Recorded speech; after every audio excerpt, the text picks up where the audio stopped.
વચનામૃત ગઢડા અંત્યનું 33મું. 4 વાનાથી બુદ્ધિમાં ફેર ન પડે તેનું. તારીખ 16/3/1829 સોમવાર. સંક્ષિપ્ત સાર પહેલો. જે ભક્ત પોતાને દેહથી નોખો આત્મા માની તેમાં પ્રત્યક્ષ ભગવાન અખંડ વિરાજમાન છે એમ સમજી બીજા આકાર માત્રને દોષે યુક્ત ને નાશવંત માને તેને ધન દોલત સ્ત્રી પુત્રાદિ માટે કોઈનો ભાર ન આવે. સાર બીજો. માયિક પદાર્થનો તો યોગ જ એવો છે કે તેનો સંગ લાગ્યા વિના રહે જ નહીં, માટે તેનો યોગ જ થવા ન દે તો જ બચે.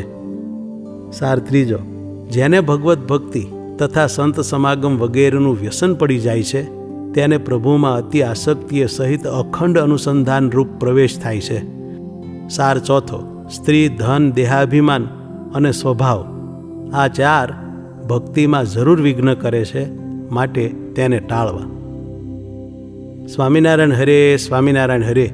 સંવત 1885ના ફાગણ સુધી એકાદશીને દિવસ સ્વામી શ્રી સહજાનંદજી મહારાજ શ્રી ગઢડા મધ્યે દાદા ખાચરના દરબારમાં શ્રી ગોપીનાથજીના મંદિરને વિશે વિરાજમાન હતા ને સર્વ શ્વેત વસ્ત્ર ધારણ કર્યા હતા ને પોતાના મુખારવિંદની આગળ પરમહંસ તથા દેશ દેશના હરિભક્તની સભા ભરાઈને બેઠી હતી.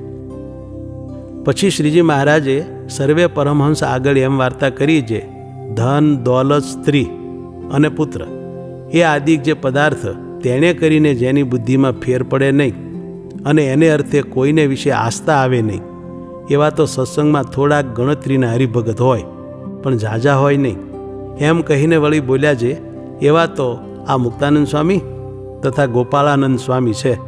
તે એમને કોઈ બીજો ગમે તેવો હોય ને ચમત્કાર દેખાડે તો પણ તેનો કોઈ રીતે ભાર આવે જ નહીં, અને કેવો હોય તેને કોઈનો ભાર ન આવે. તો જે એમ સમજતો હોય જે આ દેહથી નોખો જે આત્મા તે હું છું ને તે હું પ્રકાશમાન સત્તારૂપ છું ને તે મારા સ્વરૂપને વિશે પ્રત્યક્ષ ભગવાન અખંડ બિરાજમાન છે ને તે ભગવાનના આકાર વિના બીજા જે પ્રાકૃત આકાર માત્ર તે અસત્ય છે ને અનંત દોષે યુક્ત છે, એવો વૈરાગ હોય ને ભગવાનનું મહાત્મ્ય યથાર્થ જાણતો હોય તેને કોઈ જાતનો બુદ્ધિમાં ભ્રમ થાય નહીં. પણ એ વાર્તા અતિ કઠણ છે, કેમ જે એ એવા મોટા છે તો પણ જો એમને માનનો બહુયોગ થાય તથા રૂપિયાને સોના મોહરના ઢગલા આગળ આવીને પડવા લાગે તથા રૂપવાન એવી જે સ્ત્રીઓ તેનો યોગ થાય તો એ ત્યાગી છે તોય પણ એણે કરીને એમનું ઠેકાણું રહે નહીં. અને જો એવો યોગ થાય તો આજ આપણા ત્યાગીમાં જે અતિ ઉતરતો હશે તે જેવા પણ રહે કે ન રહે એમાં પણ સંશય છે, કેમ જે એ પદાર્થનો તો યોગ જ એવો છે. જેમ આ આપણ સર્વે બેઠા છીએ તે કેવા ડાયા છીએ, પણ જો દારૂના શીશાનું પાન કર્યું હોય તો કાંઈ ઠા રહે નહીં, તેમ એ પદાર્થનો સંગ જરૂર લાગ્યા વિના રહે જ નહીં. માટે એ પદાર્થનો યોગ જો ન થવા દે તો એથી બચે ને એનો યોગ થયા મોર એનો ભય રાખે જે રખે મને એનો યોગ થાય. અને એ વાર્તા શાસ્ત્રમાં પ્રસિદ્ધ છે જે એનો સંગ તો એક ભગવાનને ન લાગે. તે કહ્યું છે જે ઋષિમ નારાયણ મૃતે તથા યે અન્ય સ્વતઃ પરિહૃતાદપી બિભ્યતિ સ્મ.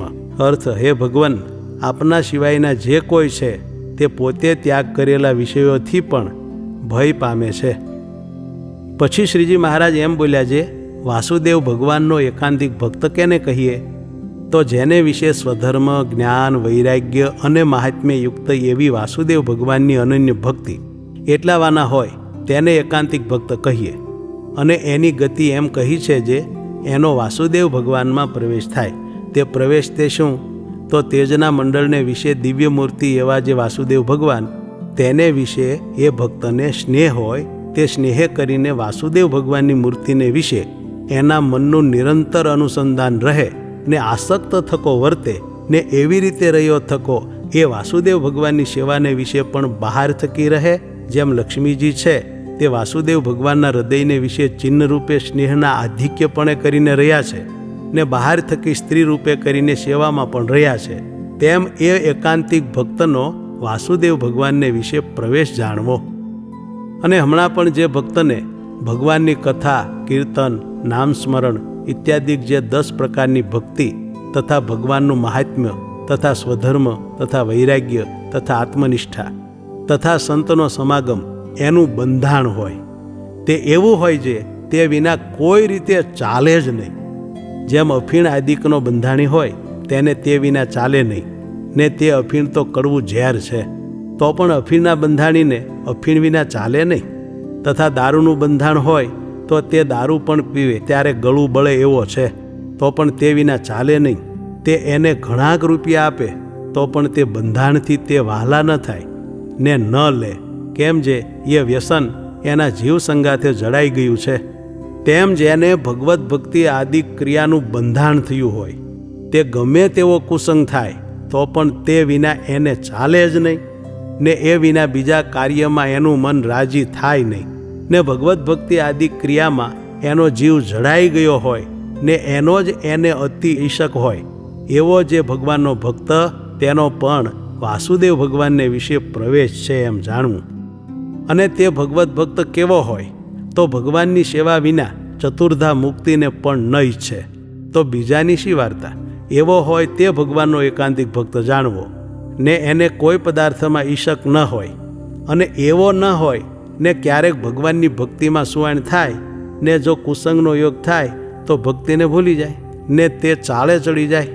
એને તો પ્રાકૃત દેહાભિમાની કહીએ, પણ એ ભક્ત ખરો નહીં ને એનો વિશ્વાસ નહીં.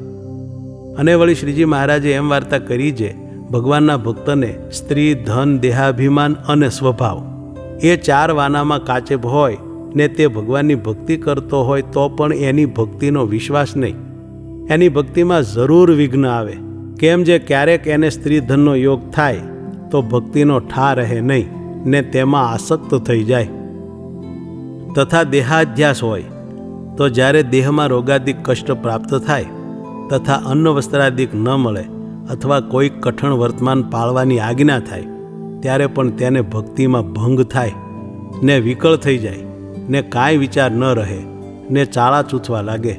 તથા કોઈક રીતનો સ્વભાવ હોય તેને સંત ટોકવા માંડે ને તે સ્વભાવ પ્રમાણે વર્તવા ન દે, બીજી રીતે વર્તાવે ત્યારે પણ એ મૂંઝાય ને એને સંતના સમાગમમાં રહેવાય નહીં.